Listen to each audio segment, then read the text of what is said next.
You're never going to become wealthy while your home lives in poverty. If you have clutter everywhere, clothes piled up, drawers are stuffed, everything reminds you of feeling and being stuck, it's going to be really hard to move forward and feel a sense of not just worthiness, but a sense of elevation if everything around you is telling you you're stuck, you don't know what to do with this, you've got indecision everywhere, which leads to mental chaos.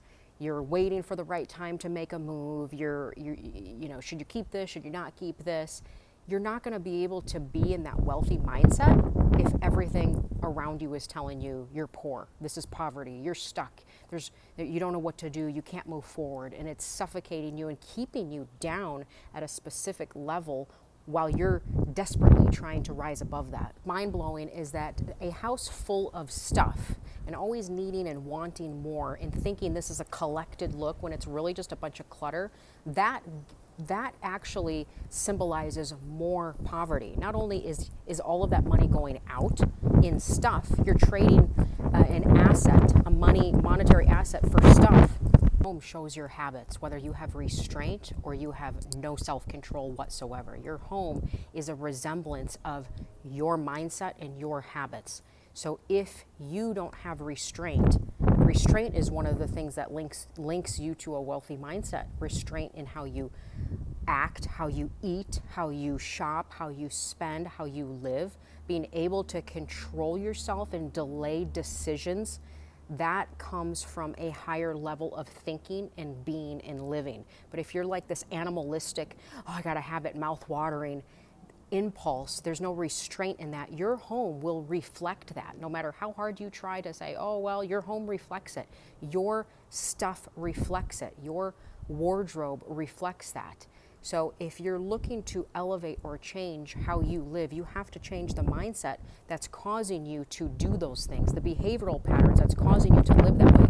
Behavioral patterns that's causing you to live that way. So when you get an honest look at what is prompting you to do this, you can eliminate those things. Like if somebody's on Instagram and they're prompting you to live a way that you don't want to live and to chase things, you have to unfollow them. If the going to the grocery store when you're hungry, instead of getting grocery delivery and you have no self-control and you buy all of the sweets at Whole Foods into the bakery section, you can't do that. You have to learn to one-up yourself and be one step or 10 steps ahead so you don't fall into the trap that your old self is trying to get out of.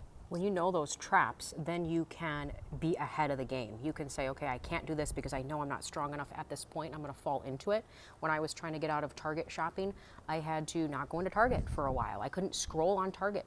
Now I don't care. Now I'm absolutely like appalled at any of the decorations that are at Target. I think they're cheap and junky because I've raised my level of awareness and my standards. It's just not something that I'm attracted to anymore. But for a long time, I really was. And I could not go in without checking the end caps and checking all the little things and let's see what they have and let's see the new drops. And if somebody was showing me their haul or their Target shopping cart, I had to go too. I'm like, oh, I better get it before it all sold out. I mean, it was literally functioning by impulse and not thinking.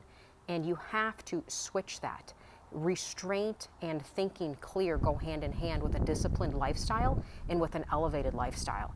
And sometimes the physical doesn't look that way.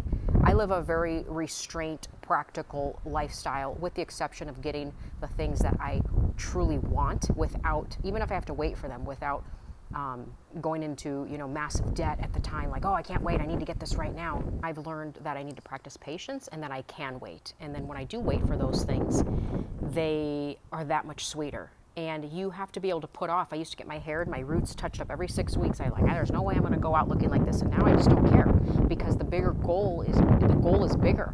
I want to save that money and I want to have healthy hair. So I've decided to go every 4 to 6 months, which makes it look a little bit not as beautiful, but that's okay because I'm not here to, impress anybody. I'm here to speak the truth and help people climb out of vicious cycles that are keeping them stuck in a life that they hate. Start curating your life instead of just being uncontrolled and doing whatever you want and being like this wild animal going in all these different directions with impulse spending and impulse eating and impulse watching and binge watching. What you're saying is all of that stuff has power over you and has control over you, and you're not strong enough to take control over it. Mindset shift that takes a while to do, because you're going to default at that old person until that new person is strong enough to where that's your new default. The old person is the habits, the subconscious things, the all of the things that you really do that you don't really, you're not really aware that you even do. You're like, oh, why did I just do that? Why am I doing this? So until your new person trumps that old person, then your default state, like when I couldn't go in, I had to do all of those things for Target. It probably took 18 months before I realized I didn't care anymore, until I realized it wasn't even something that I wanted, but it was something that I wasn't even attracted to anymore. I didn't want to go.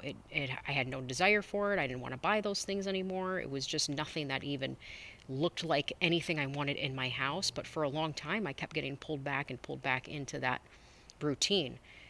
And while I was getting pulled back and pulled back, I just had to keep getting better and say, okay, I can't go in. I can't shop online there. I can't, I had to do the things that my higher self would want. I had to get the results that I wanted. I had to make those harder decisions until it wasn't hard anymore, because then my default person was like, oh yeah, you don't want that anymore. Also appreciate things more when you wait for them, and when they're thoughtfully put together or curated, or when you actually invest your time and money into something that you really want, instead of just buying whatever because so and so told you to, or it was a good deal, or whatever the case is. And again, this isn't about being a minimalist. It's about creating and cultivating a life with intentionality, and with starting to get serious about the life that you want, instead of letting all of these other things control your decisions.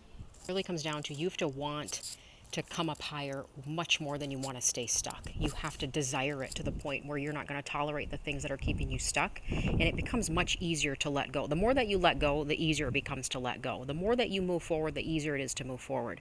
The more, like, it becomes easier because the momentum starts working for you instead of against you. And you've probably spent so many years where the momentum's working against you, and you're like, it's so hard, I'm struggling, I can't do this, I can't get this weight off.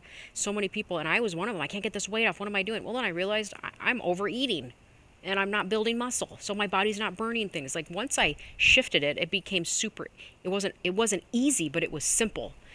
Eating whole foods, getting sleep, getting my hormones checked, like, they were things that had to get done, that took time, but they were simple things. So if you want wealth to flow or start flowing, you have to get your house in order. God is not going to bless dysfunction. He's going to honor stewardship. And stewardship means that there's order, there's clarity, things are lined up properly, so you can clearly make decisions. He's waiting for you to do those things. You might be waiting for your breakthrough, and he's waiting for you to want it more than you want to be stuck, to come up higher more than you want to stay at this low level. Those things take time, but you can do it. You've got this. Start with your home. Make sure your home starts reflecting that mindset. Make sure that things around you start reflecting that mindset, so you can come up higher, so you can do the things that you need to do.